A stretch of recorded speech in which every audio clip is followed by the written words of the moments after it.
Francfort 2019, c'est une année un peu spéciale puisque vous le savez, pas mal de grands constructeurs ont refusé de participer au salon. Malgré tout, il y a beaucoup de nouveautés intéressantes à découvrir. Voici notre sélection.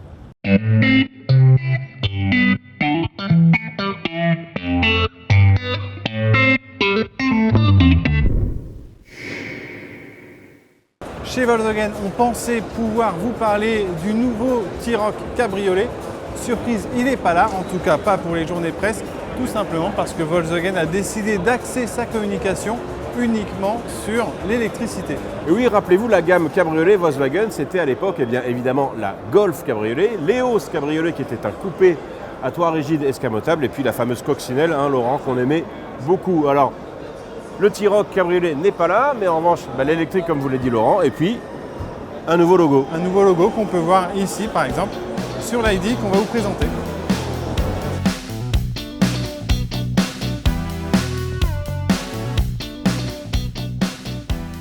Vous connaissiez les Volkswagen électriques par l'intermédiaire des petites e-Up et e-Golf. Et bien désormais, il y a l'ID3, ou l'ID3 comme vous voulez, qui est une voiture qui a été 100% développée pour être électrique et qui repose sur la nouvelle plateforme qui va servir à terme à plusieurs modèles dans le groupe. Alors Laurent, cette Volkswagen 100% électrique, eh bien c'est une première d'une grande lignée. Oui, il faut l'espérer puisque, a priori, en tout cas Volkswagen communique là-dessus, il y aura plus d'une vingtaine de modèles qui seront basés sur cette nouvelle plateforme MEB, donc c'est la première utilisation. Et ce qu'on sait, c'est que cette version sera commercialisée, donc même les premières livraisons auront lieu mi-2020 avec 3 niveaux de batterie, des autonomies allant de 330 à 520 km. Donc c'est considérable, c'est censé vraiment révolutionner l'univers de la mobilité électrique, donc des voitures électriques accessibles en plus, puisque le premier prix c'est... Premier prix, ça serait aux alentours de 30 000 € hors bonus pour la version de base. Il faut savoir qu'il n'y aura qu'un seul moteur électrique au lancement. C'est la version First Edition qui fera 204 chevaux. Donc forcément des performances correctes malgré un poids élevé. C'est pas, pour le gabarit, certes c'est élevé, mais c'est 1719 kg. Ça reste convenable pour une voiture électrique. Alors le gabarit, tu fais bien d'en parler. Il faut savoir que la dimension de cette ID3, c'est à 1 cm ou 2 cm près les dimensions d'une Golf, puisque c'est la compacte électrique du groupe. Alors, le problème des voitures électriques, c'est comment on les recharge. Là, vous savez, Volkswagen a investi dans les bornes de recharge Ionity, comme BMW, Mercedes et très récemment Hyundai. Et la promesse est de gagner 290 km d'autonomie en 30 minutes seulement, puisqu'elle accepte jusqu'à 100 kW de charge.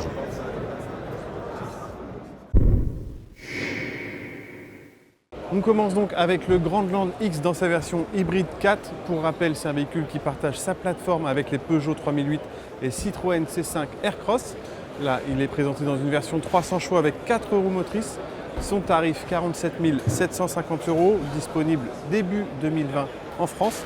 Et il peut parcourir jusqu'à 59 km en mode 100% électrique. Une fois passé ce cap, le moteur thermique reprend le relais. Et ensuite, une fois chez soi, il n'y a plus qu'à de nouveau le brancher.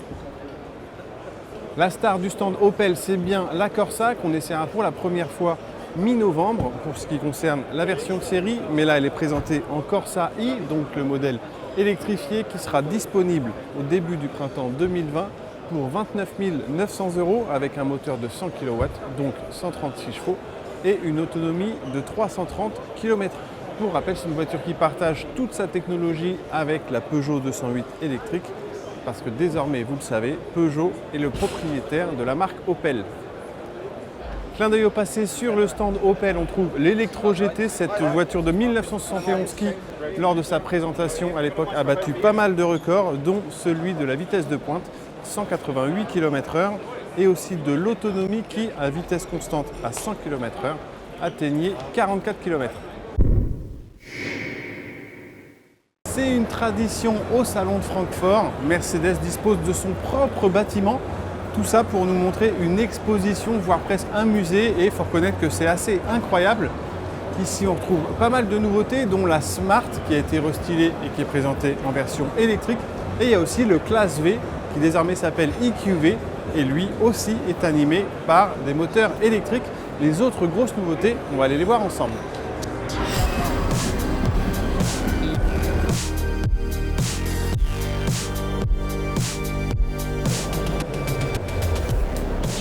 Des jantes de 24 pouces, 229 petites étoiles lumineuses qui composent la partie arrière.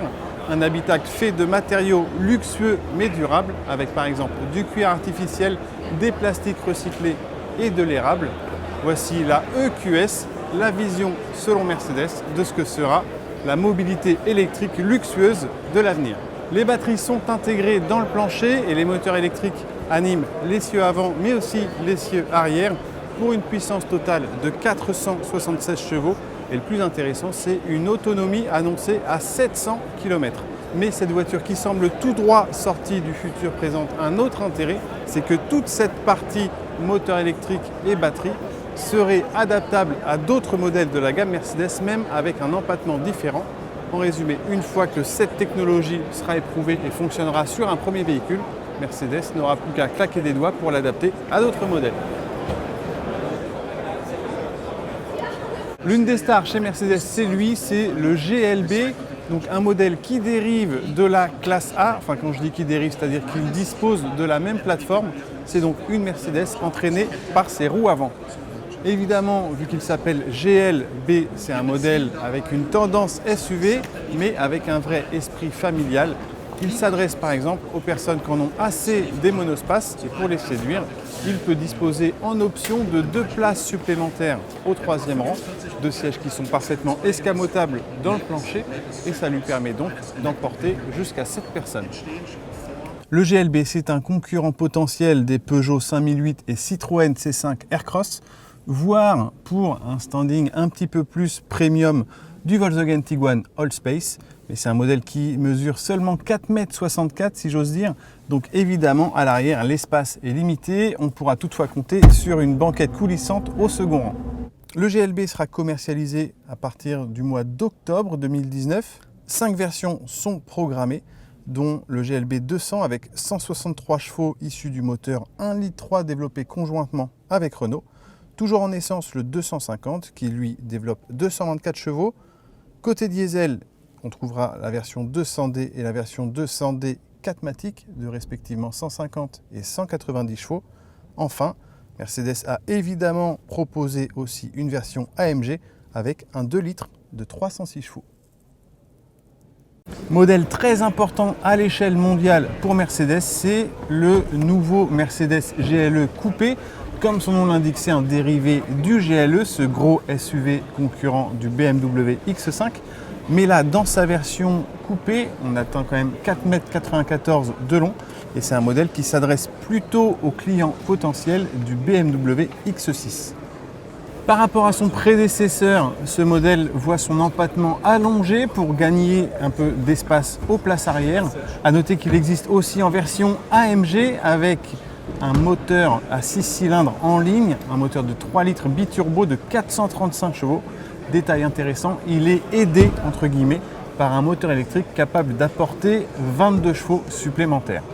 Évidemment, les performances sont très bonnes avec un 0 à 100 abattu en moins de 6 secondes et une Vmax évidemment limitée à 250 km/h. Il sera possible de commander ce modèle, le GLE Coupé, à partir du 18 janvier 2020.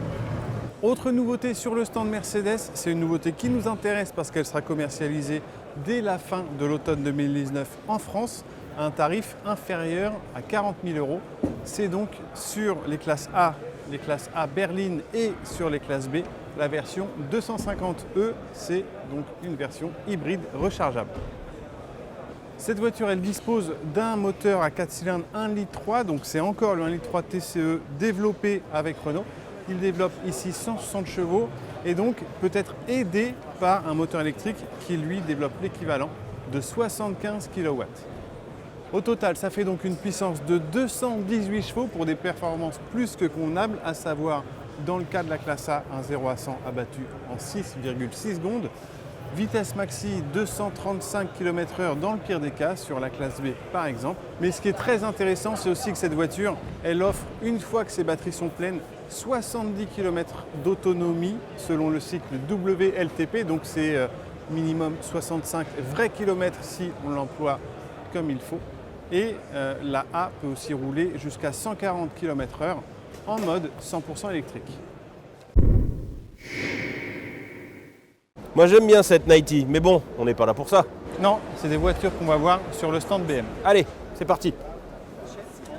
C'est une première mondiale, c'est le Concept 4. Ça préfigure évidemment ce que pourrait être la série 4 qui devrait sortir l'année prochaine, enfin c'est ce qu'on imagine, puisque l'actuel modèle dérivé de la berline série 3 est né en octobre 2013, évidemment avec un cycle de vie d'environ 7 ans chez BM.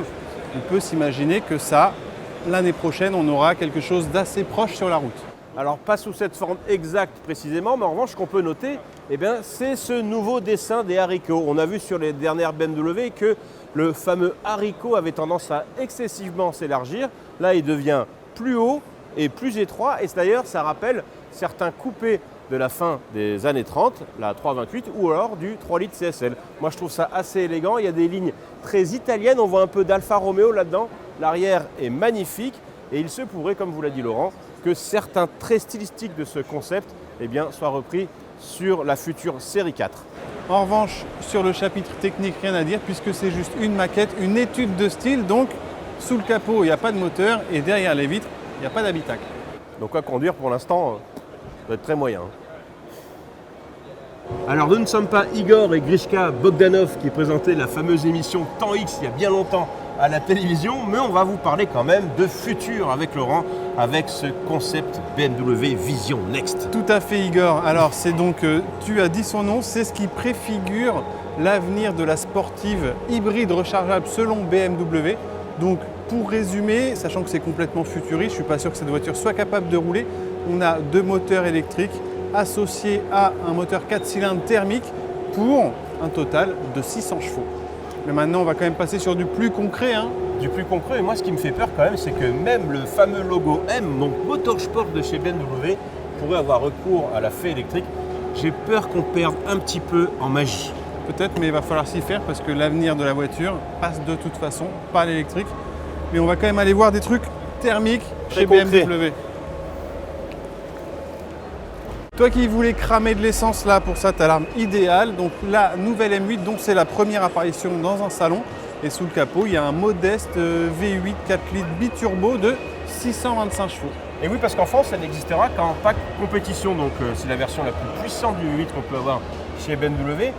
Et j'ai vu aussi qu'elle existait en cabriolet. Ça, c'est pas mal parce que pour prendre l'air, c'est idéal. Oui, c'est sûr. Pour prendre l'air, effectivement. En revanche, c'est un petit peu plus cher. C'est 181 000 € en cabriolet et pour se couper à partir de 173 000 €. En tout cas, au-delà de la puissance et des performances, moi je la trouve aussi très belle cette BMW. Ça a le mérite d'être original en tout cas. Bon, la couleur en revanche, je te la laisse parce que je ne travaille pas chez EDF. Alors Laurent, tu m'accueilles à l'arrière de la série 8 Grand Coupé. C'est ça, est-ce que tu es à l'aise au moins? Alors je suis pas mal. En espace aux jambes, c'est super parce que la voiture repose sur un empattement très long, je crois un peu plus de 3 mètres. 3,02 m c'est ça, et 5,08 m au total, c'est une voiture qui est vraiment longue. Mais en revanche, en garde au toit à l'arrière, tu vois, bon, je suis un petit peu grand, je suis 1,85 m, c'est un peu limité, mais bon, on voyage quand même confortablement. Mais je trouve que la voiture, en tout cas, est superbe. Elle est très belle, oui, et sur le côté habitabilité, en tout cas garde au toit, ça s'explique par le fait que selon BM, c'est le coupé de luxe avec 4 portes, d'où l'appellation grand coupé, une sorte de berline basse, comme on préfère les appeler. Coupé 4 portes. Elle est commercialisée dès l'automne 2019 en version essence avec 340 chevaux et un prix de base de 98 650 €. C'est le prix de la beauté. Ouais, c'est le prix de la beauté. Et puis je vais te dire, je préfère mettre presque 100 000 € dans une voiture aussi jolie que ça que par exemple, pratiquement au même prix, dans un X6. Tu sais, le X6, c'est l'espèce de le sac, c'est le Sport Activity coupé, donc c'est un SUV coupé.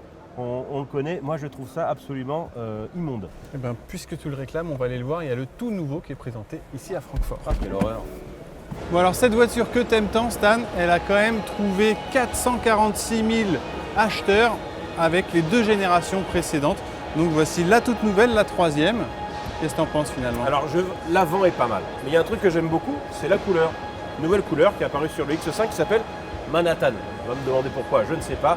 Mais je suis désolé Laurent, ces espèces de SUV coupés, que ce soit chez Mercedes, chez Porsche, chez BMW évidemment, puisque c'est eux qui ont inventé le concept, eh ben, je trouve ça très très moche. Alors après, à conduire, c'est quand même pas mal du tout. Voilà, et tu as cité tous les concurrents, donc Porsche Cayenne coupé, on peut mettre éventuellement le Range Rover Velar dedans aussi, ou l'Audi Q8. Et évidemment, donc présenté aussi sur ce salon, le GLE coupé. Alors lui, il partage tout avec le X5, y compris son tableau de bord qu'on trouve aussi dans un X7. En revanche, ce qui est nouveau, c'est la face avant, que ce soit le nez, les phares ou alors le bouclier, tout est nouveau sur ce modèle. En tout cas, rien n'est commun avec le X5. Alors quand est-ce que ces fameux clients, donc on pense évidemment aux footballeurs, pourront rouler en X6 ? À partir de fin novembre, début décembre. Prix de base 79 100 €. Il y a différentes versions évidemment. Ça commence avec un 3 litres diesel de 265 chevaux, c'est un 6 cylindres en ligne. Toujours en diesel, le M50D. Cette fois, c'est un 6 cylindres avec 4 turbos qui développent 400 chevaux. Il y a aussi les M50i avec un V8 de 530 chevaux. Et enfin, une version 40i de 340 chevaux. Autour du stand Audi, on voit les marques Volkswagen, Seat, Skoda, Porsche, Lamborghini. Pas de doute, on est dans le bâtiment réservé aux marques du groupe Volkswagen. Et voici donc un petit tour des nouveautés qu'on peut voir sur le stand Audi.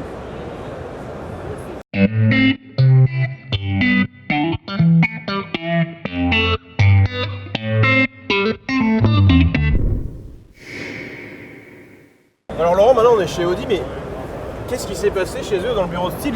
Je sais pas quelle drogue ils ont prise, mais c'est la prochaine voiture de Jurassic Park, c'est ça le film? Il y a des gars un peu barrés chez Audi, mais finalement il y a une stratégie qui explique ça, c'est le changement de façon de consommation en fait de l'automobile. Audi part du principe que précédemment on achetait une voiture et donc on la gardait pour un certain temps. Or aujourd'hui on va plutôt avoir tendance à la louer. Et de cette façon, Audi adapte chacun de ses concepts, parce que celui-ci c'est le 4e d'une série de concepts, donc adapte vraiment à une utilisation précise. Celle-ci, évidemment, ça se voit, c'est une utilisation off-road, avec des baies vitrées pour qu'on profite pleinement de la nature. Qu'est-ce qu'on peut dire? Les sièges arrière se démontent pour devenir des hamacs, il y a des drones qui sortent de cette espèce de galerie pour éclairer ce qui nous précède. Voilà, il faut profiter de la nature avec une motorisation 100% électrique. Bien sûr oblige. Voilà, c'est très très original. Évidemment, ça ne reflète rien de ce qu'on pourrait avoir dans les mois à venir sur la route. D'autant qu'Audi n'est pas du tout un constructeur de 4x4, mais fait plutôt des SUV, on les connaît, hein, Q3, Q5, Q7, etc. Donc là, c'est vrai, ça mérite au moins d'être un vrai délire sur ce salon de Francfort, et c'est plutôt marrant. C'est rafraîchissant. Après, j'ai tendance à préférer les concepts qu'on va retrouver dans quelques mois sur la route. Là, c'est pas le cas du tout. Pas du tout. Nouveauté importante sur le stand Audi, c'est ce Q3 dans sa version Sportback, un modèle très très bientôt commercialisé qui répond un petit peu à la mode des SUV coupés. Il faut y voir un concurrent potentiel du BMW X2. Alors évidemment, la ligne est plus fuyante, le pavillon semble plus ramassé, ce qui lui donne un air un peu plus élancé. On pourrait s'inquiéter de l'habitabilité, mais je me suis installé à l'arrière et on peut mesurer 1,80 m sans toucher le pavillon, donc ça reste convenable. L'intérieur, lui, est intégralement repris du Q3, y compris à l'arrière en ce qui concerne la banquette coulissante, et ça, c'est plutôt une bonne nouvelle. Les véritables stars de l'actualité Audi, ce sont les RS6 et RS7, deux modèles qu'on a déjà découverts avant le salon. Dans l'actualité sportive, on notera aussi le restylage sur cette Audi S5 qui développe 347 chevaux. Dommage toutefois pour les amateurs de sonorité et d'agrément mécanique, elle dispose désormais d'un moteur diesel.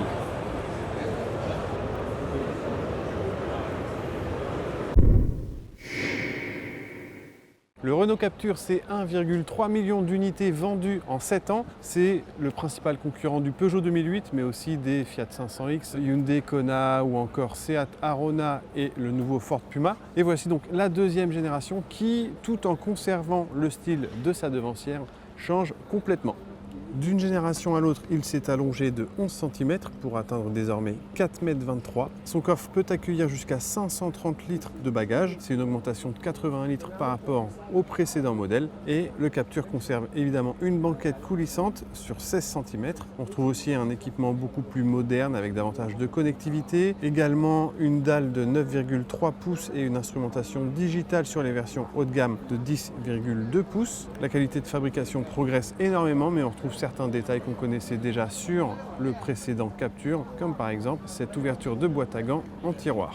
Reposant sur la plateforme CMFB qui sert également de base à la Clio, le Captur peut disposer d'un moteur 1 litre à 3 cylindres de 100 chevaux. En essence, il dispose également du 1,3 litre TCE développé conjointement avec Mercedes. Ce moteur développe 130 ou 155 chevaux. Et enfin, une version hybride 1,5 litre Blue DCI de 95 ou 115 chevaux est également disponible. Proposé dès la fin de l'année 2019, le Captur sera décliné l'année prochaine en version hybride rechargeable avec un 1,6 litre essence et 2 moteurs électriques. Au total, il disposera de 45 km d'autonomie en 100% électrique, voire même 65 km pour une utilisation 100% urbaine.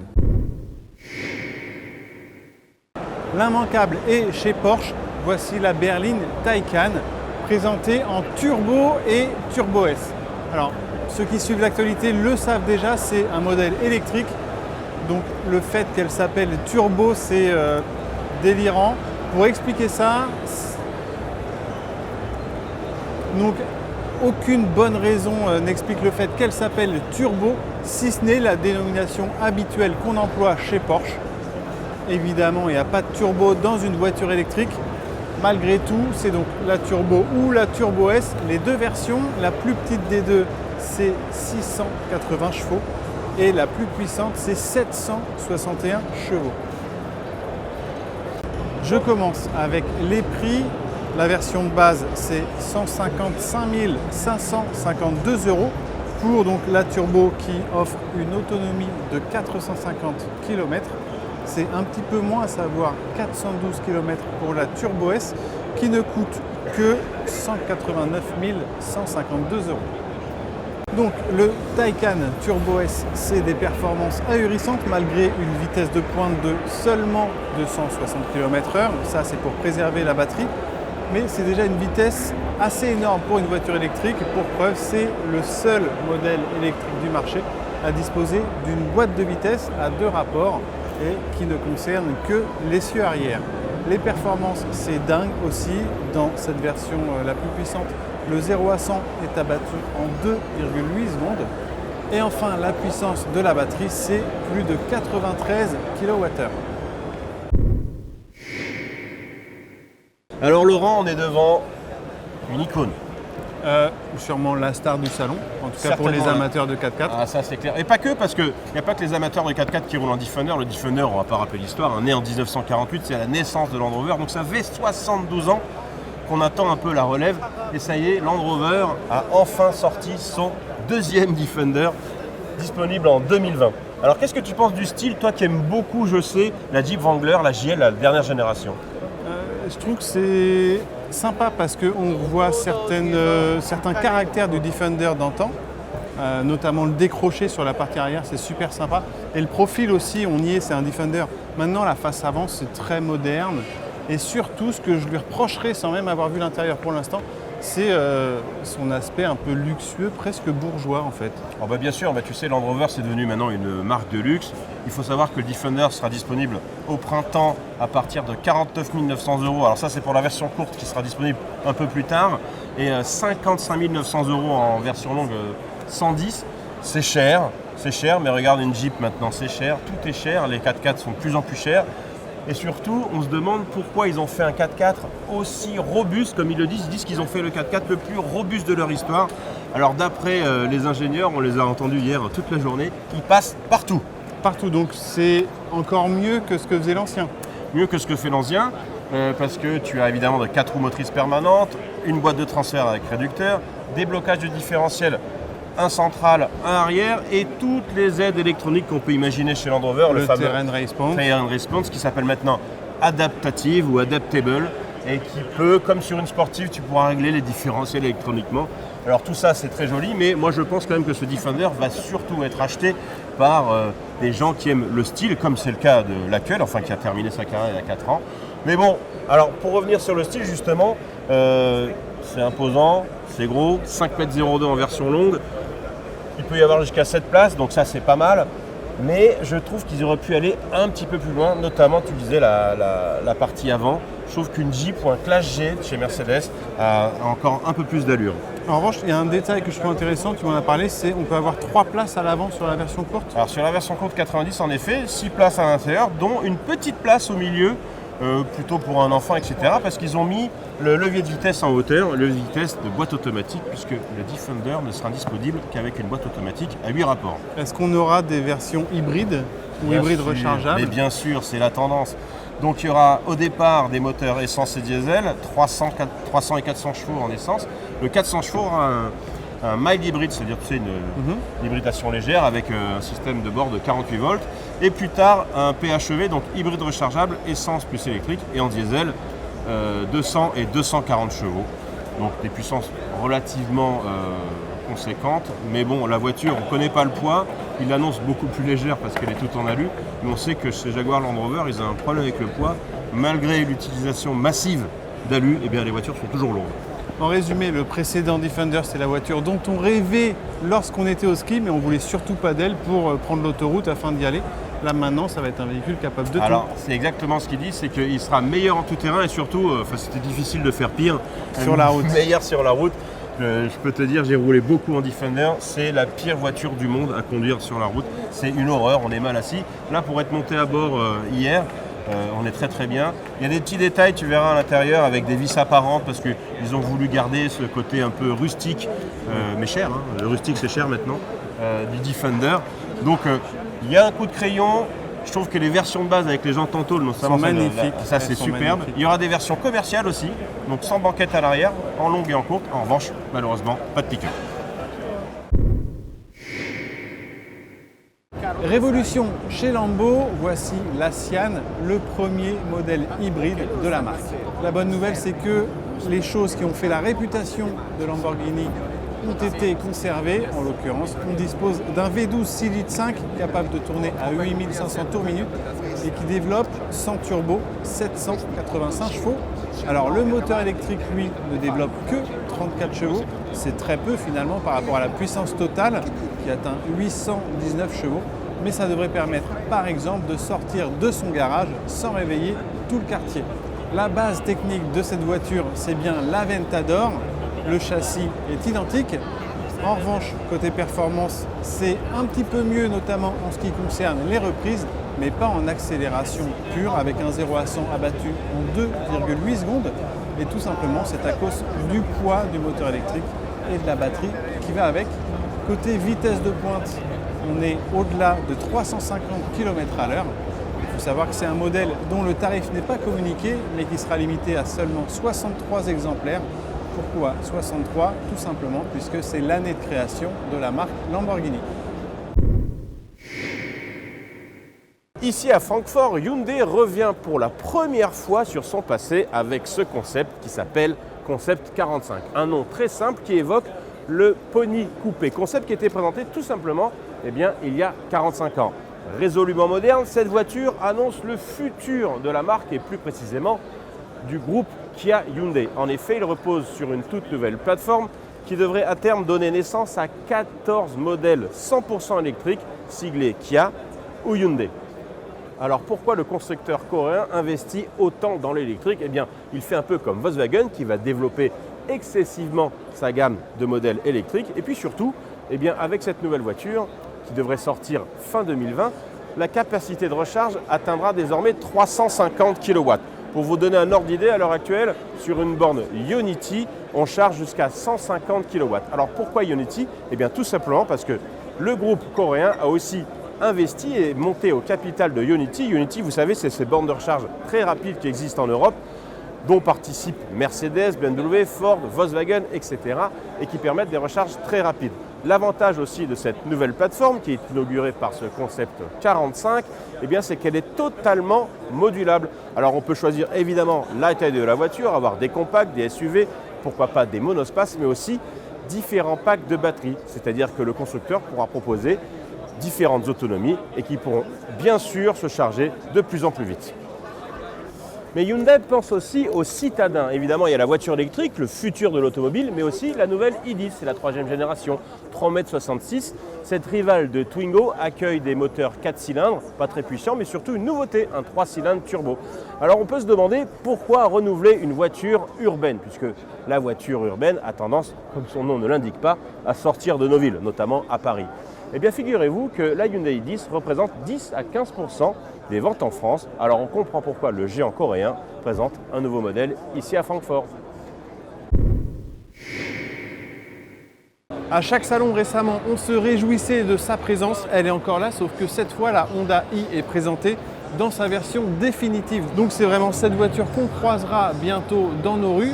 Et bonne nouvelle, elle n'a rien perdu de son charme avec des surfaces vraiment épurées, l'absence de rétroviseur ou alors également avec des portes sans encadrement.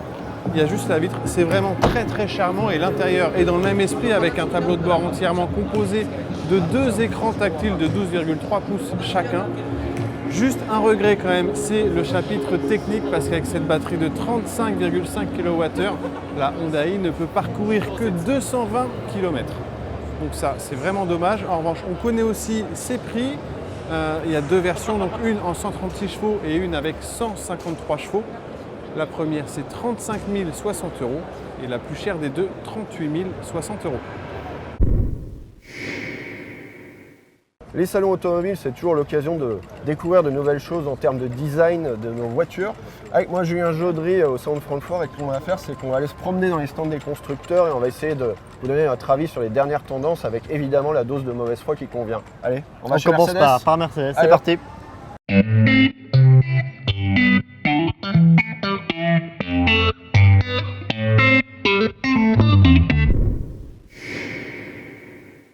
Chez Mercedes, une des grosses nouveautés, c'est ce GLB. Alors, c'est une sorte de SUV, mais pas vraiment. Qu'est-ce que c'est de cette histoire? C'est un Julien véhicule familial sur lequel Mercedes débarque sur un créneau qui n'existe pas chez les constructeurs premium. C'est une sorte de Peugeot 5008 ou de Tiguan Allspace premiumisé. Donc au niveau du style, on sent que Mercedes a fait ce qu'il a voulu. Voilà, c'est une voiture qui ressemble à aucun concurrent. Après, c'est un modèle qui appartient à la famille classe A, classe B, mais qui en même temps mélange ce côté un peu cubique du mythique classe G. Donc on a un entre-deux entre famille classe A, classe G, qui n'est pas forcément très heureux. Après, c'est pas non plus désagréable, mais ça nous laisse un peu dubitatif. Perso, l'impression que ça me fait en tout cas, c'est qu'on a voulu déguiser un classe B ou un monospace en classe G, ce qui du coup donne avec un des côté attributs de artificiel SUV, ouais. curieux. Voilà. Franchement, j'ai pas de... Ça nous Curieux. laisse un peu pantois.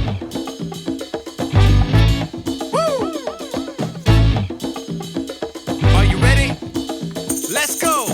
Bon Joujou, nous voilà sur le stand Porsche, devant la version définitive du Taycan, donc c'est la grande berline électrique de Porsche. Ton verdict? On est rassuré parce que Porsche a dessiné une Porsche. Ils ne sont pas allés sur un terrain de voiture électrique avec un design différencié. Après, dans les détails, on voit qu'effectivement le Taycan essaye quand même de sortir du lot par rapport au 911, au Panamera. Après, je ne suis pas forcément très fan du principe retenu dans le traitement du phare avec cette entrée d'air. Mais globalement, c'est une belle voiture. L'arrière, c'est un arrière de Porsche, très proche d'une Panamera. L'intérieur, c'est très digital, mais on reste aussi dans les codes de Porsche. C'est vraiment de la belle ouvrage. Ouais, moi je suis quand même assez content parce qu'ils ont réussi à faire quelque chose qui fait un petit peu électrique, mais qui fait surtout trop. Porsche, Voilà. avec des grandes surfaces lisses, Ouais, des ouais, épaules, et quelque chose de vraiment... De toute façon, on nous l'a dit, cette voiture elle a été faite pour avant tout être une Porsche, pas une voiture électrique. Join the crowd. It's something new that I'm pointing out. So shout along. C'est sans doute la voiture la plus importante de ce salon, Julien, c'est la Volkswagen ID.3, donc la première voiture électrique de Volkswagen, celle qui doit révolutionner le genre, nous donner envie d'avoir une voiture Première électrique. voiture entièrement électrique. Voilà. Jusqu'à présent, il y avait une Golf électrique, il y avait une Up électrique. Là, celle-ci, elle a été entièrement dessinée autour d'une base électrifiée, ce qui a permis au designer une certaine latitude pour créer son style. Je ne sais pas ce que toi tu en penses. Bah moi je suis plutôt pour. Voilà, on a clairement quelque chose qui ressemble pas à une Golf, qui ressemble pas à une Volkswagen traditionnelle. On a des surfaces lisses. J'avais discuté avec Klaus Bischoff, le designer, qui me disait qu'il voulait revenir à du Volkswagen sympathique. On a eu beaucoup de Volkswagen statutaires, un peu, voilà, voiture Ouais. un peu virile. Moi, au final, je trouve que ça fait du Volkswagen ennuyeux. Je loue le côté architecture en rupture par rapport à une Golf. Il y a ce côté un peu monospace qui doit notamment profiter aux places à l'intérieur. À l'aéro puisque- aussi. Voilà, exactement. Par contre, voilà, au niveau de la face avant, pour moi, c'est un peu raté. Bah moi je suis pas tout à fait d'accord parce que je dirais que vraiment ce choix stylistique de marquer, de faire une voiture qui a l'air efficiente autant qu'elle l'est, avec beaucoup de surface un peu lisse, des choses un petit peu inhabituelles. Là on a ce côté déflecteur à l'arrière tombant qui permet d'améliorer l'aéro. On a un intérieur qui est quand même, je trouve, assez intéressant, très simplifié. Ils ont tenté quelque chose, regardez les jantes un peu, c'est quand même un truc assez C'est une marquant. voiture qui a le design de sa fonction, un peu comme une Prius. Je sais pas si tu vois un peu Bah. au niveau du design. Alors, je dois dire que l'arrière me plaît davantage que l'avant, mais cette ID3, elle aurait pu être beaucoup plus belle et je vais te le prouver, Andy. Tu vas me suivre. On va aller juste à côté.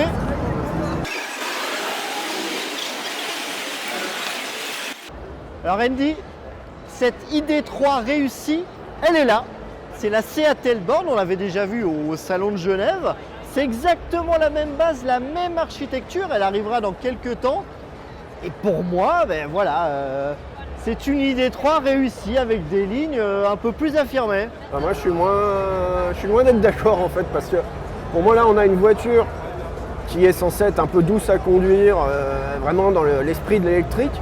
Et on a des détails à serrer et tout, etc. Il y a un peu de Toyota. On a une voiture pleine d'agressivité et de haine, alors que c'est une voiture électrique qui est censée être pilotée cool. Donc, excusez-moi, mais pour moi, il n'y a pas vraiment de logique dans cette affaire-là. Je dis pas qu'elle est extraordinaire, mais dans le genre, sur cette base, quand même un peu plus sympa d'avoir une Seat Elborn qu'une Volkswagen ID3. On est d'accord pour pas être d'accord.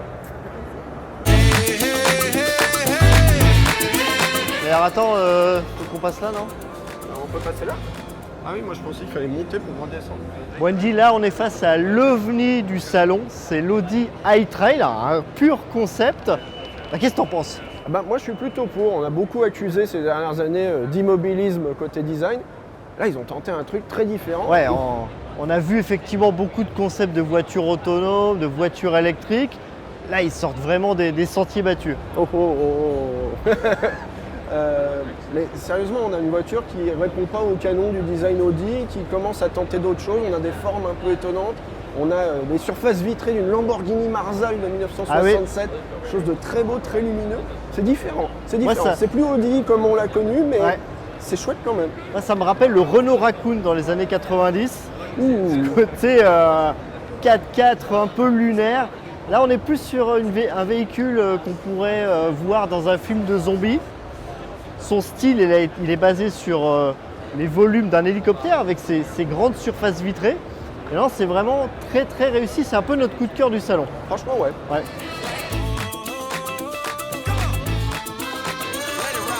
Wendy, on est chez Hyundai. On se retrouve rarement chez Hyundai pour parler concept car. Et là, qu'est-ce que c'est?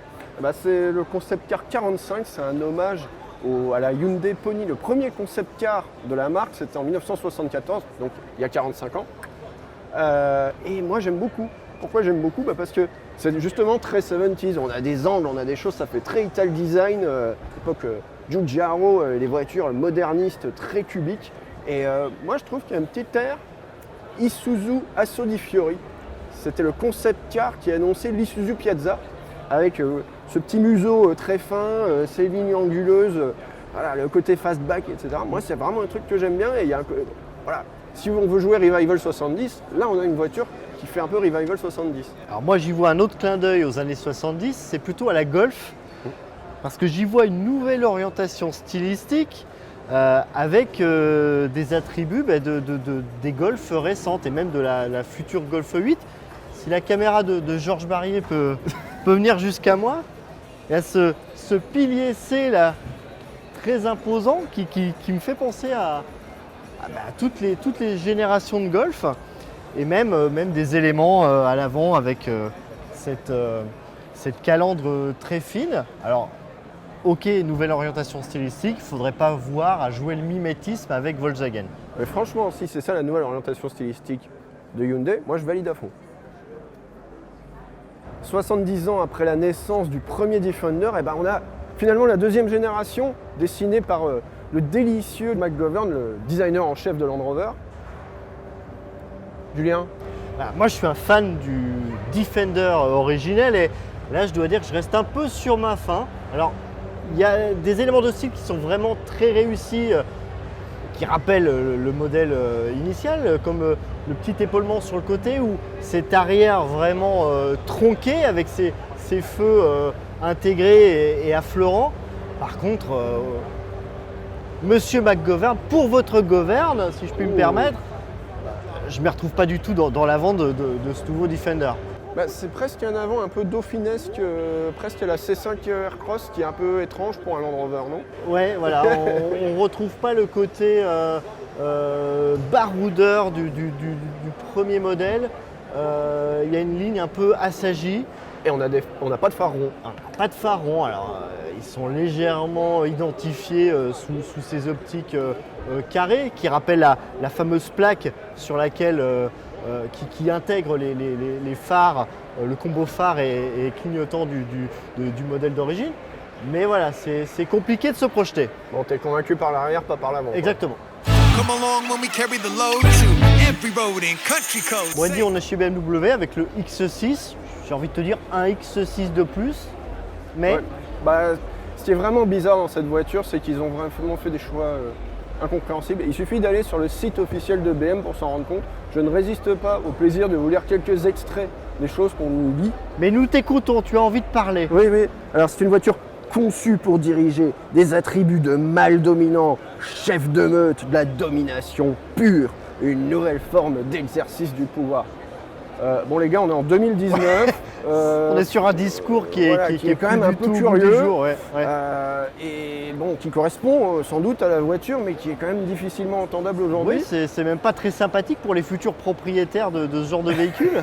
Ça, c'est vous qui faites des sous-entendus, mais sérieusement, BMW, parce qu'il y a eu une petite discussion sur Twitter entre journalistes auto à ce sujet, et BMW a retiré certains extraits habilement en disant oui, on est peut-être allé un petit peu loin, c'est peut-être pas le texte d'origine, etc. Bon, enfin voilà, ce côté hyper macho de l'automobile, etc. Est-ce que c'est encore quelque chose temps, qui est c'est- à court aujourd'hui C'est quand même ce que dégage le véhule. Hein. Ah oui, ça, on peut pas on dire a le vu chez contraire, mais- Mercedes le nouveau GLE coupé qui a tendance à affiner son style. Là, on en remet une couche, on quoi. y va fort. Hein. Alors, je crois que par contre, tu as un coup de cœur chez BMW. Bah, chez BM, il y a d'autres choses qui sont mieux, effectivement. Allons voir ça. Yeah. Ah bah voilà une vraie BM, comme on les aime, un coupé un peu dans l'esprit de la série 8 des années 90. Voilà, quelque chose de beau, c'est le concept 4 qui préfigure la future série 4 de chez BMW. Alors, on est d'accord, hein, c'est vraiment une très belle ligne. Mais je suis désolé, Andy, on leur a dit chez BMW, depuis le début de l'année, depuis début 2019, avec la sortie de la nouvelle série 7 restylée, il va falloir arrêter avec cette calandre qui commence à nous courir sur le haricot. Là, c'est quand même démesuré, ça touche bientôt par terre. Alors tu me diras, dans l'absolu, Ils sont pas allés plus loin. c'est pas plus grand qu'une calandre d'Audi, mais on attend quand même de la part de BMW un peu de finesse dans ce monde de brut. Et je suis désolé, moi, pour moi, ça dénote sur cette voiture. Bah, c'est vrai que c'est une très belle auto très fine, et là, des énormes carrés, des gros haricots. Bon. Alors, attention, tu vas être à nouveau désagréable. Non, mais je suppose qu'il faut avoir des attributs masculins, c'est sans doute ça le. Je crois que c'est le discours de BMW, malheureusement. Up in the zone. We take 'em on a trip, then we're bringing 'em home. So come on. Wendy, cette nouvelle Corsa, qu'est-ce que t'en penses? Bah, je suis content. Je vais dire du bien du design d'Opel, et il y a clairement quelque chose qui s'est passé pour cette marque et ça fait plaisir. On a une voiture qui est la base de la 208, hein. On peut dire merci à la 208, c'est Oui, vrai. voilà. Mais qui la joue plus discrète. On a une 208 qui est très stylée, avec des choses, des références partout, à la 205. Voilà.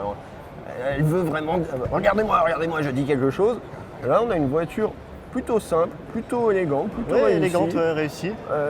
qui fait pas des sbouffes et qui est finalement c'était une Opel, c'est-à-dire une voiture populaire qui marche bien, rustique, solide, qui est bien. Alors elle peut d'autant plus dire merci à Peugeot que c'est quand même PSA qui a pris la décision de mettre à la poubelle le projet qui devait arriver l'année dernière. On a une photo d'ailleurs, c'était quand même pas très heureux. Là, en repartant de la base de la nouvelle 208, c'est vrai qu'on a quelque chose de beaucoup plus élégant. Et surtout plus élégant que les anciennes Corsa. Ouais, c'est pas difficile. Ouais. Finalement, là voilà la version définitive de la Honda i, donc la petite citadine électrique de la marque japonaise. Et ce qui est génial, c'est que la version définitive, on croirait le concept car. Oui, quasiment. C'était notre chouchou il y a 2 ans, ici même à Francfort. Là, on n'est pas déçus. Hein. C'est toujours cette gueule de joujou extra. On adore. Ouais, puis ça rappelle, puisqu'on a parlé tout à l'heure chez Hyundai de Revival 70, la première Civic, celle des années 73-78, quelque chose comme ça. Exactement. Et, côté voiture simple, basique, avec des surfaces lisses et des petits détails de style qui vont bien. Et je crois que c'est pareil à bord. Ah, c'est surtout pareil à bord. On va aller faire un tour. Intéressant à bord. Ouais. Bon, regarde-moi ça, Julien. Franchement, c'est pas du tout habituel. Ouais, c'est peut-être la planche de bord pour moi la plus intéressante depuis l'I3. Elle est incroyable cette voiture. Ouais.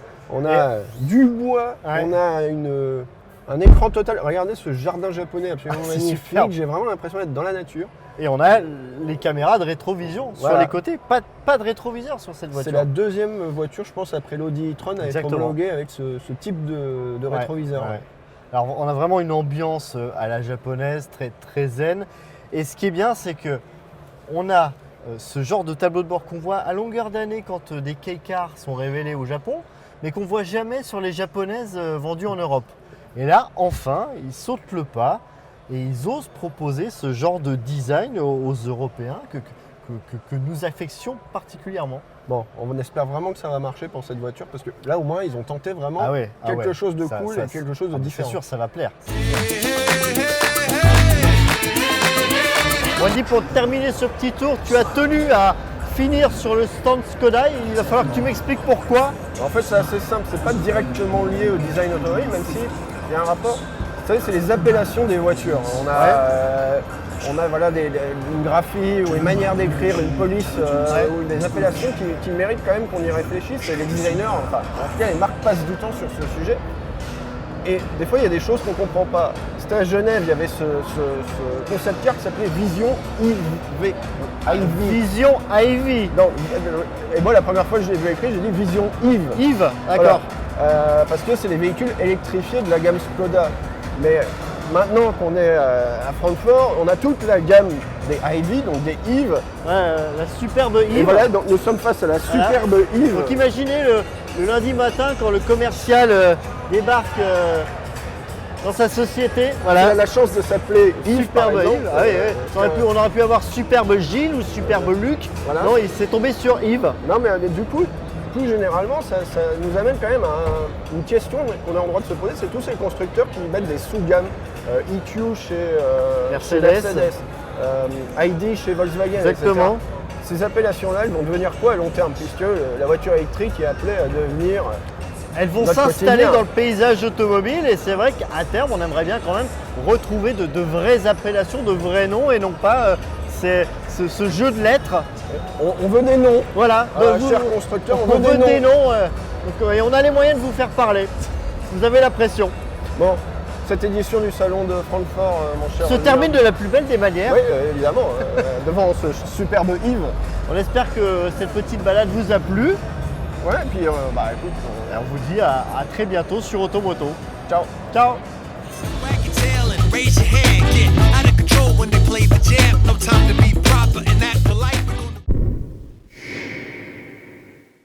Les bonnes surprises et les déceptions, les modèles qui nous ont séduits et ceux qui nous ont déplu, c'est les top flops d'Automoto.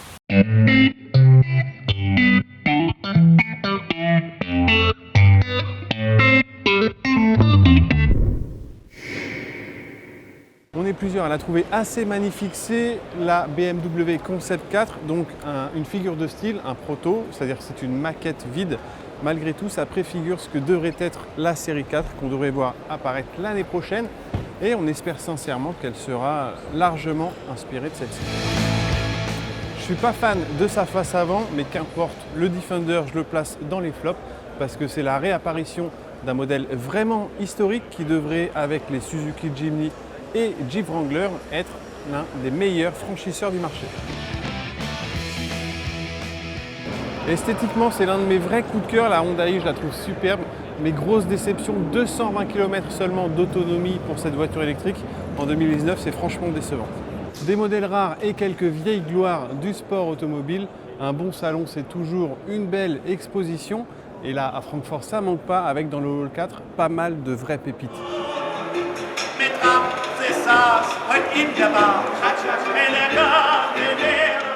À Francfort, Peugeot n'est pas là, Citroën non plus, pas la moindre trace d'Alpine.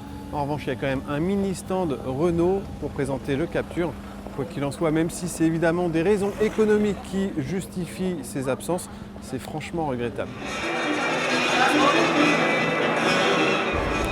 Cupra, vous connaissez, c'est la marque sportive de Seat, une marque qui propose déjà l'ATK, un SUV compact, et qui, à Francfort, nous propose ce concept, un Tavascan, encore un SUV. Or, c'est évidemment des véhicules à la mode, mais ce n'est pas sous cette forme qu'on attend une véritable voiture de sport. Au top aussi le stand Opel, coloré, rafraîchissant et accessible, puisque la star ici, c'est la Corsa, une star dont les origines sont mises en évidence avec cette première génération sortie en 82. Alors là, c'est un modèle de 87 en version GT, mais la présentation est plutôt sympa, le clin d'œil aussi. Et la Corsa, c'est une voiture très importante puisqu'elle s'est vendue depuis la première génération à plus de 14 millions d'unités dans le monde.